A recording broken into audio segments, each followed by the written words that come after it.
গরুর মাংসের বিরিয়ানি, হাজি বিরিয়ানি রেসিপি, রাঁধুনি প্যাকেট মশলায় সুস্বাদু বিরিয়ানি, ঢাকাইয়া হাজির বিফ বিরিয়ানি রেসিপি একদম খুবই সহজ। যারা জানে না তাদের জন্য অনেক কঠিন। হাজি বিরিয়ানি কিভাবে রান্না করবেন এবং গরুর মাংসের বিরিয়ানি কিভাবে রান্না করবেন হাজি বিরিয়ানির মতো, দুটাই আজকে আপনাদেরকে দেখিয়ে দিলাম। রাঁধুনি প্যাকেট মশলায় সুস্বাদু বিরিয়ানি তৈরি করার জন্য আমার ভিডিওটা আপনাকে অবশ্যই দেখতে হবে। আর আপনি যদি আমার একে কীভাবে আজকে রাঁধুনি প্যাকেট দিয়া বিরিয়ানি তৈরি করলাম তারই একটা ছোট্ট ভিডিও নিয়ে আপনাদের সামনে হাজির হলাম। হ্যালো এভরিওয়ান, আসসালামু আলাইকুম। সবাই কেমন আছেন? আলহামদুলিল্লাহ, আল্লাহর অশেষ রহমতে আমিও ভালো আছি। এক এক করে সব উপকরণ দেখিয়ে দিয়েছি, চাল থেকে শুরু করে টক দই থেকে শুরু করে সব উপকরণ।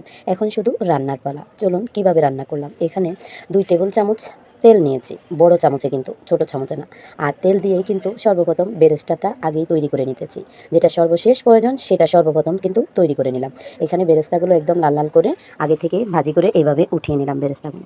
এখন আবারও তেল বসিয়ে দিয়ে এখানে পেঁয়াজ, কাঁচামরিচ, এলাচ, দারচিনি, তেজপাতা, লবঙ্গ, গোলমরিচ, এভরিথিং সব মশলা আপনারা যেরকম রান্না করতে চান ঠিক ওই রকমই রান্না করতে পারেন। আমি যেরকম রান্না করতে চাইছি ঠিক সেই রকম আমি রান্না করতেছি। এখানে মশলার পরিমাণটা বলতে পারতেছি না, কারণ আপনি কতটুকু বিরিয়ানি নেবেন, বিরিয়ানি রান্না করবেন সেই অনুসারে। আমি এদিক দিয়ে দেখুন অলরেডি সকল মশলা এক এক করে দিয়ে দেওয়া শুরু করছি। আদা রসুন সর্বপ্রথম দিয়ে দিলাম এবং দিয়ে দিলাম 2 টেবিল চামচ লবণ এবং দিয়ে দিলাম জিরের গুঁড়ো এবং কিনা ধনিয়ার গুঁড়ো আর লঙ্কার গুঁড়োগুলো দেখুন কালারটা কত সুন্দর এসেছে, একদম লাল লাল।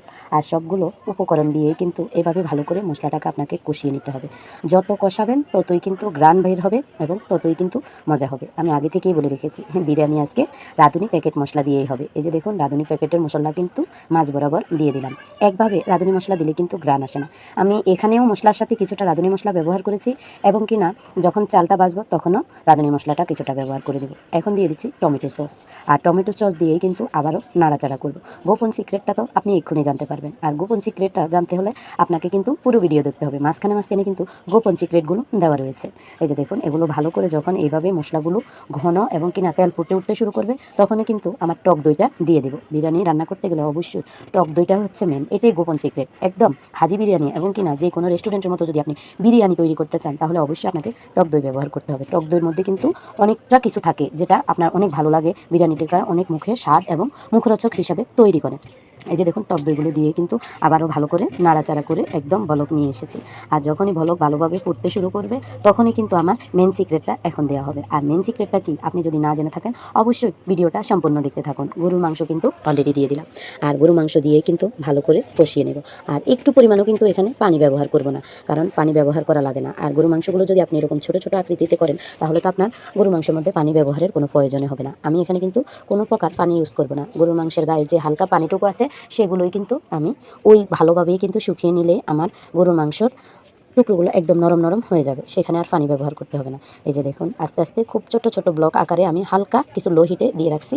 আর এখন দিয়ে দিলাম 3টা কাঁচামরিচ, আর এই কাঁচামরিচগুলো দিয়েই কিন্তু ভালোভাবে নাড়াচাড়া করতেছি। এই যে দেখুন এখন যখন আমার গরু মাংসটা একদম নরম হয়ে আসছে তখনই কিন্তু আমি চুলা থেকে নামিয়ে নিব। নামিয়ে নিয়ে অপোজিট পাশেই কিন্তু আমি আরেকটা হাঁড়ি বসিয়ে দিলাম এবং এখানে কিছুটা তেল দিয়ে এই যে দেখুন চিনি গুঁড়ো চাল বলে সেগুলোকেই কিন্তু এখন তেলের মধ্যে ভাজতে শুরু করে দিয়েছি। একদম পানি রাখা যাবে না, পানি না রেখেই কিন্তু আপনাকে চালগুলো ভালো করে ভাজা ভাজা করে নিতে হবে।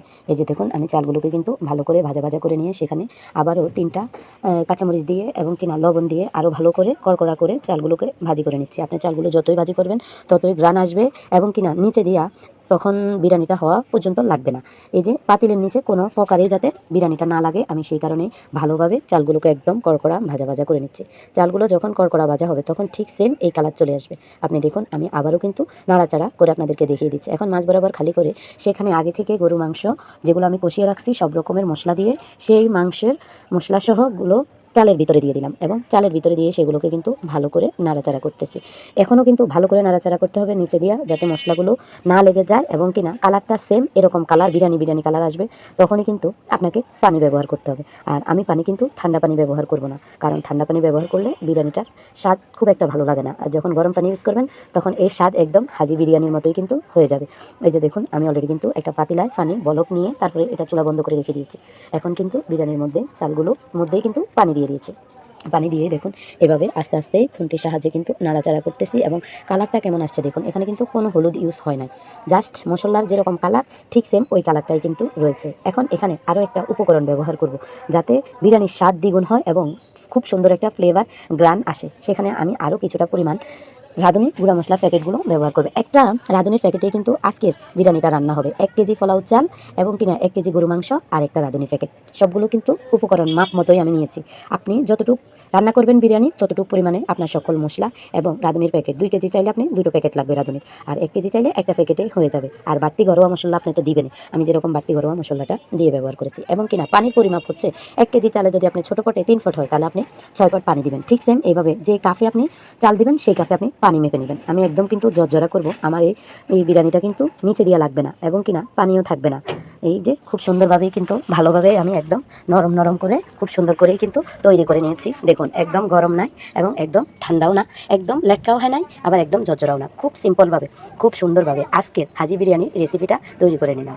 তা আজকে যে যেখান থেকে আমার ভিডিওটা দেখতেছেন অবশ্যই কমেন্টের মাধ্যমে জানাবেন আমার ভিডিওটা কেমন হয়েছে। আপনাদের সবাইকে অসংখ্য অসংখ্য ধন্যবাদ যারা এতক্ষণ পর্যন্ত আমার ভিডিওটা দেখতেছেন এবং ভবিষ্যতে আমার ভিডিওটা দেখার অনুরোধ রইল। সাবস্ক্রাইব করে পাশে থাকবেন। আল্লাহ হাফেজ, আসসালামু আলাইকুম।